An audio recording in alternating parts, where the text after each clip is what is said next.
Bonjour à tous et bienvenue sur la cuisine d'Yvan. Aujourd'hui je vais vous présenter une recette de base, la pâte feuilletée express. Alors je vous vois derrière vos écrans en train de vous dire « Oulala, la pâte feuilletée c'est pas pour moi, c'est trop long, c'est trop compliqué ». Non, non, pas du tout, celle-là on est sur une pâte feuilletée express, en 15 minutes vous l'aurez fait. Allez, c'est parti pour la recette. Donc il vous faudra 500 g de farine, 5 g de sel, 27 centilitres d'eau ou 270 g et 380 g de beurre bien froid. On va commencer par verser le sel dans la farine, on mélange un peu, puis on forme un puits au centre du récipient. On va y verser l'eau au centre du puits, puis on va commencer à mélanger à l'aide de la spatule. Si besoin, on va rajouter un petit peu d'eau. Alors ça dépendra de la marque de votre farine. Donc là, vous voyez, je commence à avoir une boule qui est faite, mais j'ai toujours de la farine au fond de mon saladier. Donc on va rajouter un petit peu d'eau et on va continuer à mélanger à la main. Donc là, quand notre détrempe commence à prendre un peu forme, on l'enlève de notre saladier, on la pose sur le plan de travail et on va la pétrir légèrement à la main.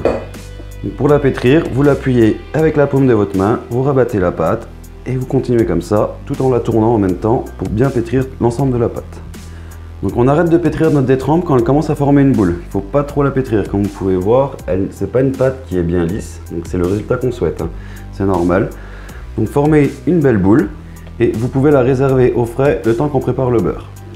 Donc prenez votre beurre qui est bien froid, comme on peut voir il est bien dur, et justement on va le ramollir en tapant dessus avec le rouleau à pâtisserie. Donc prenez un morceau de papier sulfurisé, vous le recouvrez comme ceci, équipez-vous du rouleau à pâtisserie et vous allez taper dessus et on va essayer de lui donner une forme carrée. Donc vous allez voir comment on va faire.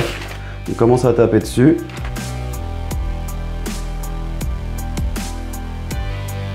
Tapez un peu dessus dans l'autre sens pour l'écarter. Donc là, notre beurre commence à ramollir, comme on peut le voir. Quand on appuie, il commence à marquer. Donc on va continuer encore un peu.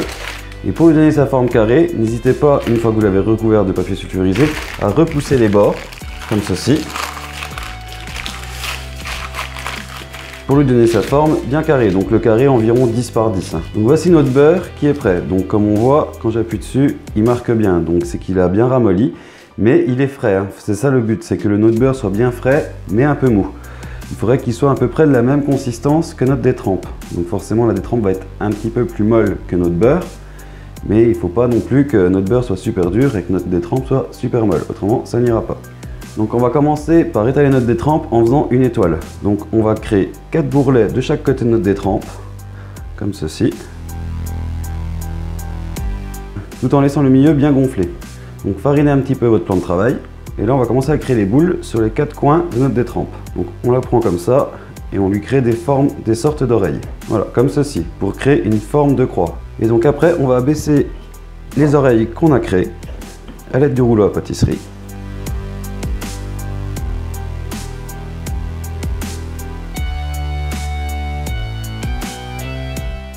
Donc voilà, comme ceci. Donc on a bien notre forme de croix avec les 4 oreilles bien étalées. Et on a notre boule de pâte qui est au centre, qui est environ 4 fois plus épaisse, une fois qu'on l'aura bien répartie, qui sera environ 4 fois plus épaisse que nos oreilles. Donc c'est la forme qu'on souhaite. Prenez votre carré de beurre et placez-le au centre. Appuyez légèrement dessus pour que la pâte en dessous se répartisse comme il faut. Puis on va le recouvrir avec nos 4 oreilles. Donc on va essayer de recouvrir l'intégralité du carré de beurre. Donc s'il faut, on triche un petit peu en tirant dessus, comme ceci.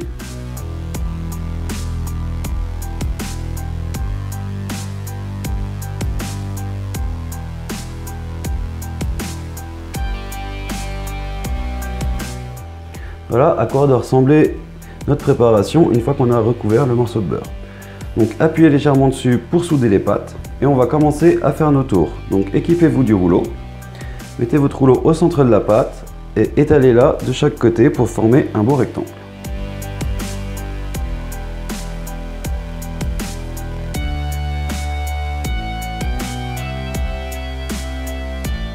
Donc voilà, la forme du rectangle est bien, donc n'hésitez pas à utiliser votre rouleau à pâtisserie pour repousser le bout, pour essayer d'avoir vraiment un beau rectangle bien carré au bout.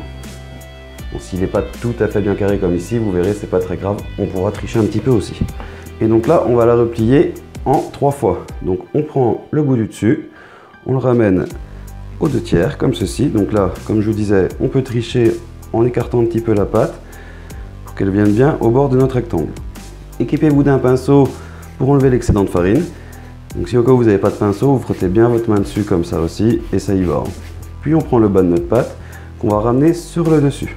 Donc le plus important quand on fait ça, c'est que ici ça ne se chevauche pas. Vous voyez là, si je suis un petit peu juste par exemple, je reprends ma pâte, je la replie un petit peu moins, comme ceci, et je replie le dessus.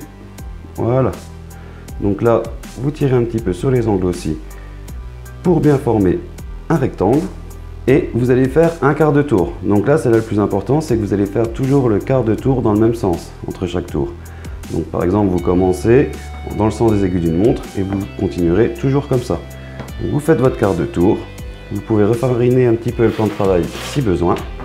Et on attaque le deuxième tour en faisant exactement pareil. Donc on est reparti à rétaler pour avoir un beau rectangle. Donc toujours pareil, vous repliez le dessus de la pâte. Donc, pensez bien à enlever l'excédent de farine. Donc, trichez toujours un petit peu s'il faut pour bien être aligné avec la pâte du dessous. Et repliez le bas de la pâte sur celle du dessus. Donc voici notre deuxième tour de fait. Donc là logiquement on devrait commencer les temps de froid. Mais là vu qu'on est en pâte express, on ne va pas le faire. On continue nos tours. Donc toujours un quart de tour dans le sens des aiguilles d'une montre. Et on raplatit pour faire un beau rectangle. Donc comme vous allez pouvoir le constater, plus vous allez avancer dans les tours, plus la pâte va commencer à prendre de la forme. C'est-à-dire que quand vous allez l'étaler comme ceci là, elle va avoir tendance à vouloir revenir sur elle-même. Elle va prendre de l'élasticité.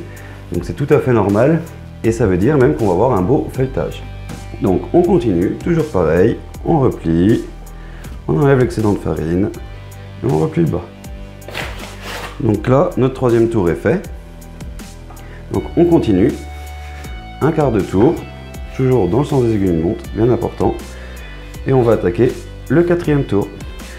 Donc là, nous avons fait notre quatrième tour. Si votre détrempe, qui commence à être une pâte feuilletée, donc si elle commence à être vraiment un peu chaude, puis que votre beurre fond, vous la placez 15-20 minutes au réfrigérateur, ou 10 minutes au congélateur même, juste histoire que le beurre refroidisse un petit peu. Moi pour ma part, ça va encore, donc on va continuer nos tours, donc un quart de tour, et on est reparti pour notre cinquième tour. Donc là, comme vous avez pu constater, la pâte commence à prendre vraiment de la forme, donc quand je la tire, elle a tendance à vouloir retourner sur elle-même.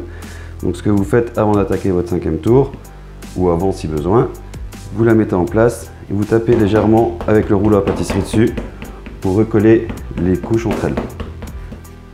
Donc là, notre cinquième tour est fait. Donc une pâte feuilletée normale, c'est 6 tours.